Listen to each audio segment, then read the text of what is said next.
Dans la précédente présentation, j'ai posé un certain nombre de concepts sous l'angle de la logique ternaire, tout en essayant de les faire correspondre à l'actuelle pandémie que nous traversons.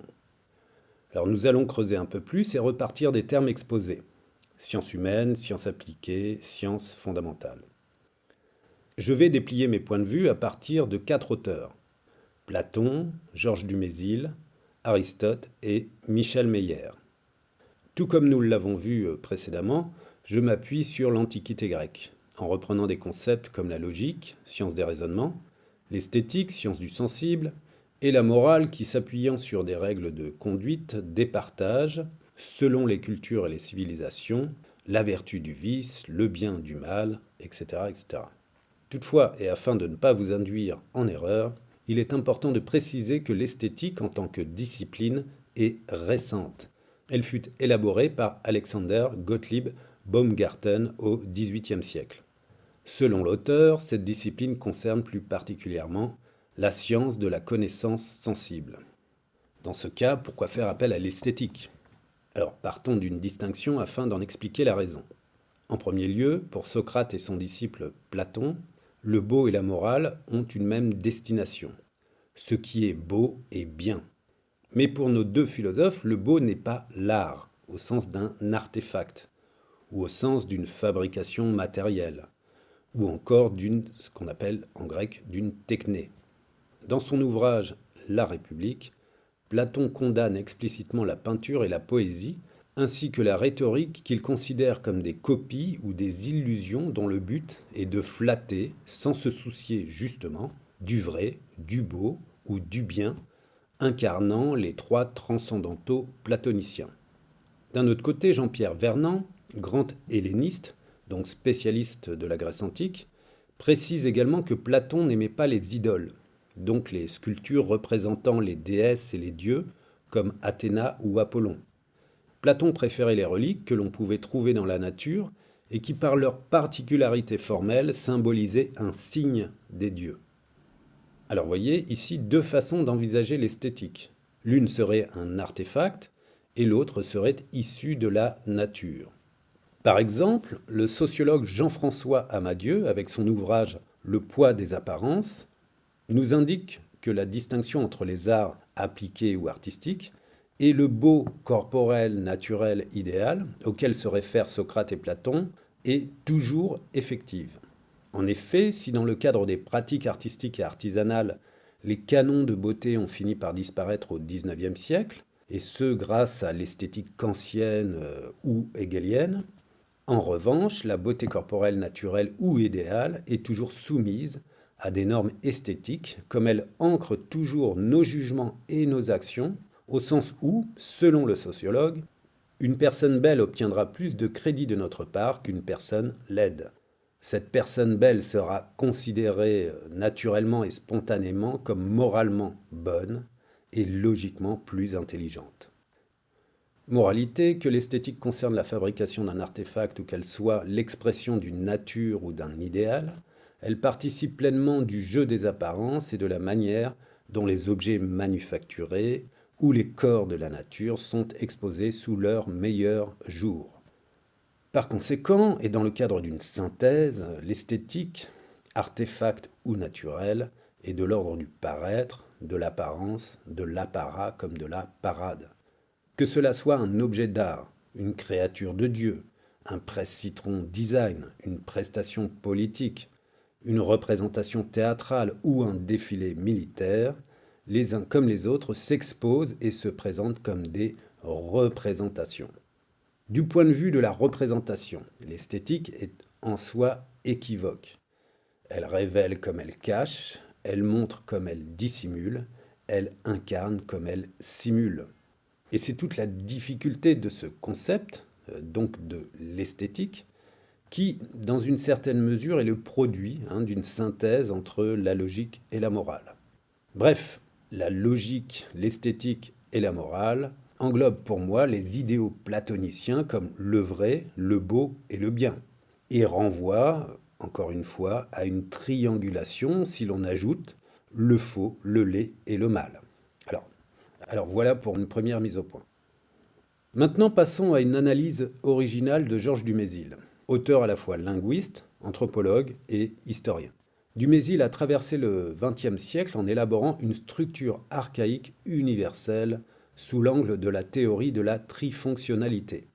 Bien entendu, Georges Dumézil a étudié et comparé les mythes, les récits fondateurs, les structures sociales, couvrant autant les mythes de la Rome antique, les castes indiennes, l'Ancien Régime, la culture des Ossètes, etc., etc. Alors il finit par distinguer trois fonctions récurrentes. L'une est la fonction du sacré et de la souveraineté, l'autre est la fonction guerrière, et enfin on trouve la fonction de production et de reproduction. Donc on a d'un côté les prêtres, les guerriers, et enfin les agriculteurs marchands. Alors par exemple, en regard des mythes ossètes, le peuple mythique des Nartes divise la société en trois familles. Ceux qui sont forts par l'intelligence, d'une part, ceux qui sont forts par le courage et la vaillance au combat, d'autre part, et enfin ceux qui sont riches de leur bétail. Alors pour suivre mes petites spéculations sur la logique ternaire, je vais ajouter des correspondances qui certes n'ont pas le même statut ou la même fonction, mais qui illustrent malgré tout une façon d'organiser, de répartir des rôles au sein d'une société. On retrouve ce genre de division avec le tribun, par ailleurs médiateur entre les patriciens et la plèbe, puis le patricien, détenteur du pouvoir, et la plèbe qui n'est autre que le peuple.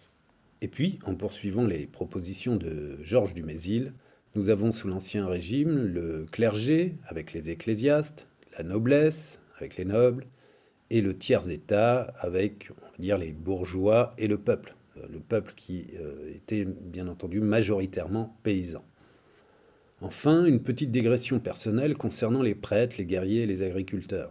À mes yeux, nous pourrions remonter l'histoire et dire que les prêtres étaient finalement des sorciers, hein, les guerriers des chasseurs, mais cueilleurs à l'occasion, enfin selon les dernières recherches, et les agriculteurs, hein, qui à leur tour pouvaient être les cueilleurs, et chasseurs, bien entendu, à l'occasion.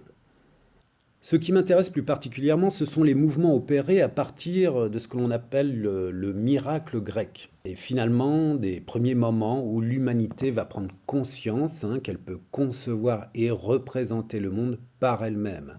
Donc, et notamment en se détachant de l'influence systématique des dieux. D'où par ailleurs la naissance des sciences, hein, dans la Grèce antique. Alors ce que je propose comme lecture est évidemment hautement spéculatif. Là encore, en me basant sur l'histoire, je laisse mon imaginaire faire des connexions afin de dessiner une carte comme un territoire. Donc appuyons-nous sur le troisième auteur, et notamment sur la rhétorique d'Aristote, dont la finalité est de persuader un auditoire.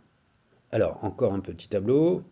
Pour Aristote, nous avons d'une part le discours judiciaire, hein, qui concerne l'accusation et la défense. Alors ici, il est important de préciser que dans le cadre de la justice, les conflits ont lieu entre deux parties et sont jugés par un tiers, hein, classiquement, on va dire, composé d'un juge, d'un avocat et d'un procureur. Ces deux parties en conflit, hein, peuvent être deux particuliers, deux entreprises, donc deux personnes morales, ou des conflits entre une institution et un particulier, entre un État et une entreprise, etc., etc. Alors bien entendu, vous pouvez voir aussi sur le tableau que se forme une triangulation, hein. Puis nous avons le discours délibératif qui consiste à capter l'attention et à gagner la confiance de l'auditoire afin de se rendre crédible et sympathique. Alors ici, ça nous rappelle bien entendu la langue de bois, le costume cravate et le brushing de nos élus. Pour Aristote, le discours délibératif permet l'action politique.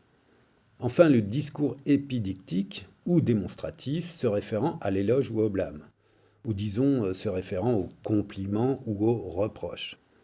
Évidemment, au sein de nos sociétés démocratiques, le délibératif et le démonstratif, propres à l'éloquence politique, se mélangent puisque tous les discours sont censés être publics et finalement médiatisés.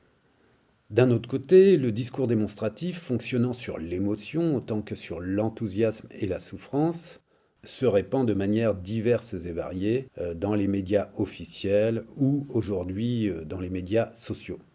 Donc, nous avons trois types de discours.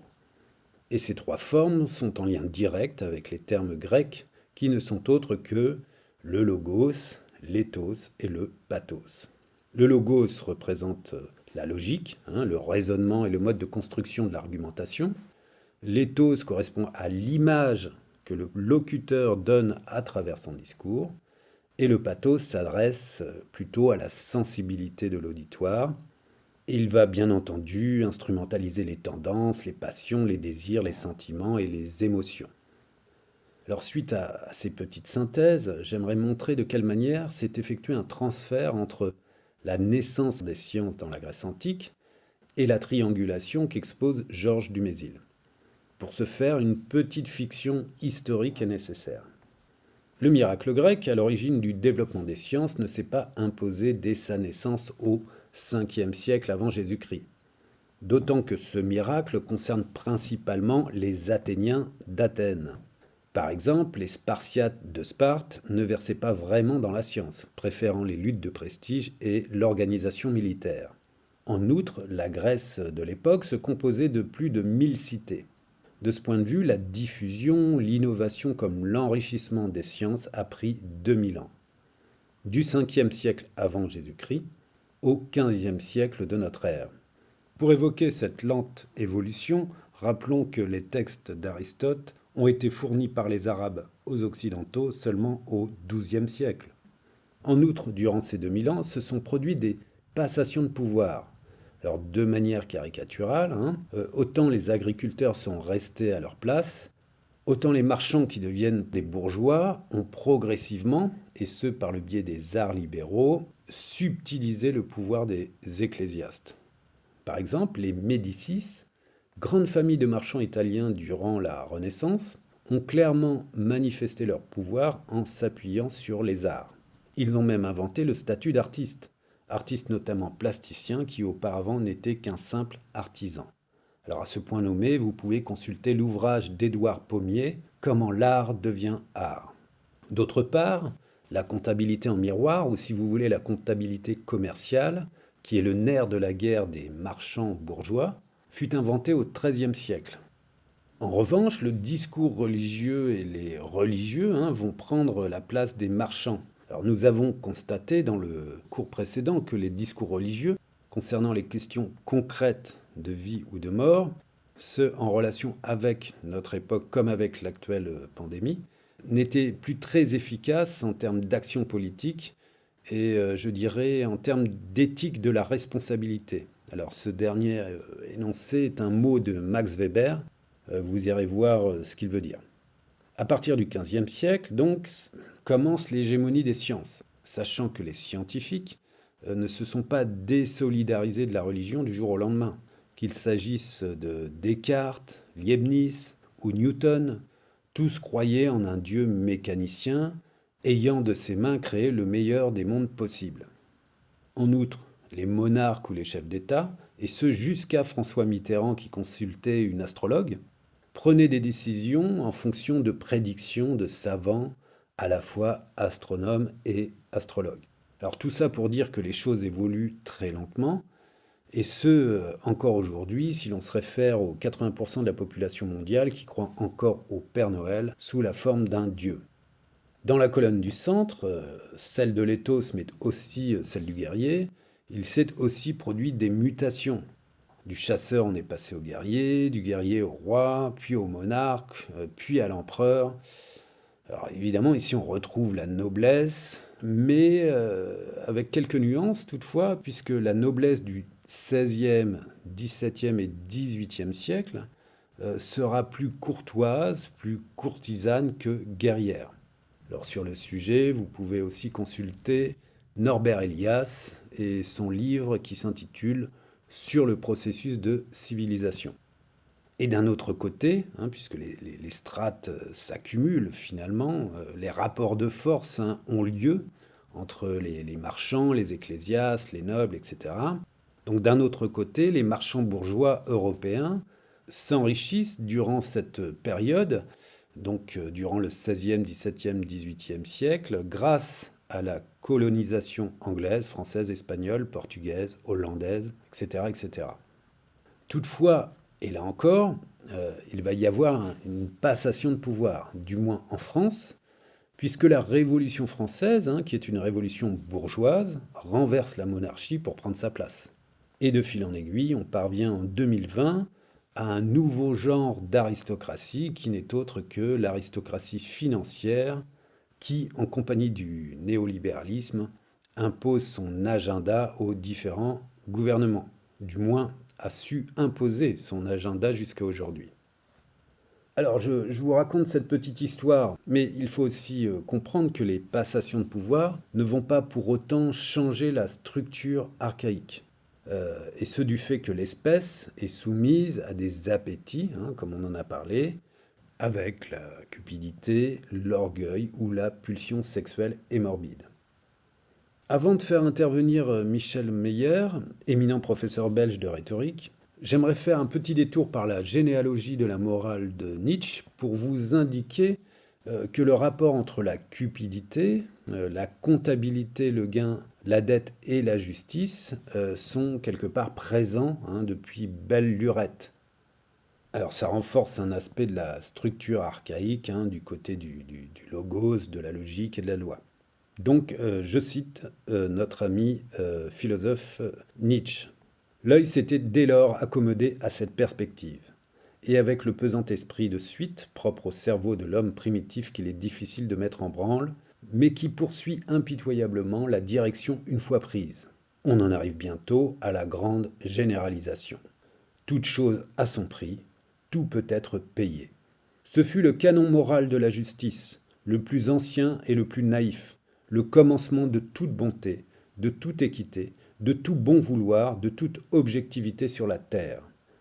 La justice, à ce premier degré, c'est le bon vouloir entre gens de puissance à peu près égale.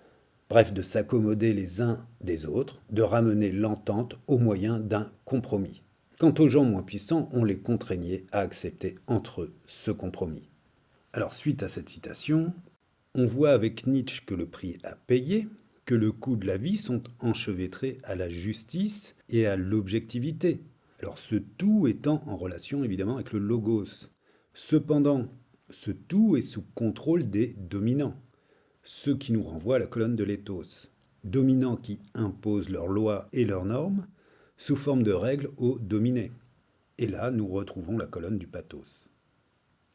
Donc, alors maintenant, passons à Michel Meyer, que vous pouvez retrouver sur le site du Collège de France, et ce, durant 4 magnifiques interventions. Alors je vous mets un peu l'eau à la bouche, mais je ne vais pas spolier ces cours et la réhabilitation que Michel Meyer fait de la théorie des passions. En revanche, je vais alimenter mon propos avec ses analyses critiques sur le logos, l'éthos et le pathos. Comme nous l'avons vu, je me suis construit une petite cartographie concernant la loi d'un côté, avec la logique, et la raison humaine. Puis on trouve la norme, l'esthétique et l'histoire humaine. Et enfin, les règles morales susceptibles de contenir les pulsions prédatrices et propres à la nature humaine. Notre philosophe professeur de rhétorique va remettre au goût du jour la théorie des passions et l'opposer au principe de saint Augustin. Alors saint Augustin, comme avec saint Thomas d'Aquin d'ailleurs, est le grand théoricien et le grand théologien chrétien. Donc saint Augustin met en exergue le péché d'orgueil, le péché de cupidité et le péché de chair. Toutefois, et dès le XVe siècle, Michel Meyer nous informe sur Nicolas Machiavel qui constate que chacun d'entre nous est à la recherche de gloire, d'honneur, de notoriété, et en premier lieu, les ecclésiastiques supposés vertueux et faisant preuve d'ascèse sexuelle, et poursuivant logiquement à la lettre la doctrine de saint Augustin concernant particulièrement le péché d'orgueil. Alors ici, on trace une relation entre l'éthos, la recherche du pouvoir et des honneurs, l'affirmation de son identité, et on retrouve la lutte que chacun d'entre nous engage pour être reconnu à titre individuel, donc en tant que souverain et dominant. Ensuite, on a le péché de cupidité qui définit la culture de ses intérêts propres comme la recherche de la récompense. Nous sommes aussi, bien entendu, à la recherche d'une juste rétribution. le tout participant du jugement comme des calculs de la raison. Calcul de la raison d'où découle la ruse. Alors je vais vous donner une explication, je ne l'ai pas fait dans la précédente présentation, mais là je vais vous en donner une. Alors pourquoi la ruse? En fait, on retrouve cette problématique dans l'analyse de l'Iliade et de l'Odyssée. D'un côté, l'Iliade est incarnée par Achille, Achille qui est un héros finalement aliéné par le destin, donc par une vie préalablement déterminée par les dieux. Alors qu'Ulysse, dans l'Odyssée, est ce héros qui use des ruses de la raison pour rester maître de son existence. Là encore, l'Iliade et l'Odyssée sont l'expression du miracle grec, et notamment du passage d'une humanité soumise à la volonté des dieux à une humanité consciente d'elle-même, comme, on va dire, consciente de ses actes sur la nature. Alors pour info, il y a une émission sur France Culture avec Pierre Judet de la Combe, intitulée La fin d'un monde héroïque. Michel Meyer, comme pour le péché d'orgueil, va faire appel ici à Adam Smith, qui à son tour va balayer d'un revers de manche le péché de cupidité. Dans son ouvrage La richesse des nations, Smith nous explique que la cupidité peut être au service de tous, finalement. Alors donc je cite, je prends une petite citation très célèbre d'Adam Smith. Ce n'est pas de la bienveillance du boucher, du brasseur ou du boulanger que nous attendons notre dîner, mais plutôt du soin qu'ils apportent à la recherche de leur propre intérêt. Nous ne nous en remettons pas à leur humanité, mais à leur égoïsme. Fin de citation. Enfin, après l'orgueil et la cupidité, le péché de chair. D'après Michel Meyer, c'est au tour de Sigmund Freud qui démontre que la sexualité est une pulsion irréversible, naturelle et fondamentalement humaine. Et plus tard, suite à la guerre 14-18, 1914-1918, Freud ajoutera la pulsion morbide à la pulsion sexuelle comme pour synthétiser la relation essentielle entre la vie et la mort. Évidemment, le pathos, à la fois plaisir et déplaisir, voire simultanément sadisme et masochisme, scelle cette dernière petite spéculation. On avance, on continue encore à spéculer.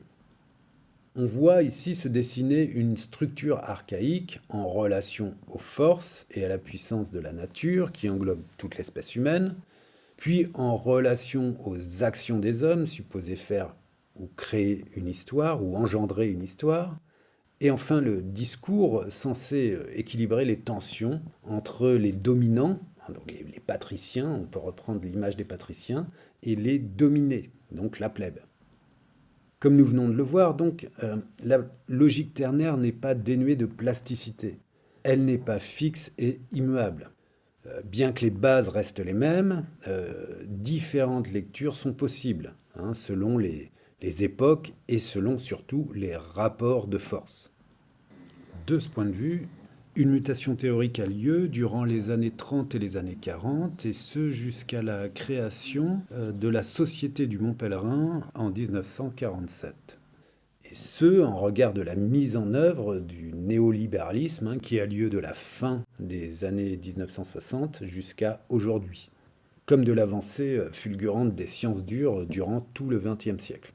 Moralité, le capitalisme va s'imposer dans les sphères de la raison et engendrer une triangulation entre la superstructure, l'infrastructure et la substructure, comme nous l'avons vu précédemment. Et puis le patriarcat qui contient en son sein l'armée, la police, l'État et la religion. Alors, sachant que cette colonne n'a pas beaucoup évolué au cours de l'histoire, disons qu'en termes de domination, nous pouvons sans difficulté comparer nos comportements actuels aux mâles alpha chimpanzé ou aux femelles alpha bonobo. Et enfin, les sciences, alors surtout les sciences fondamentales chevillées aux sciences appliquées, les sciences humaines étant une espèce de résidu ou de déchet culturel. Donc les sciences qui jugulent et régulent tant bien que mal les pulsions sexuelles ou meurtrières de la plèbe, du peuple ou des populations. Bref, en 2020, nous en sommes à peu près là. Voilà, c'est tout pour aujourd'hui. La prochaine fois, nous surferons un peu sur la linguistique et la sémiotique pour mieux revenir sur la logique ternaire.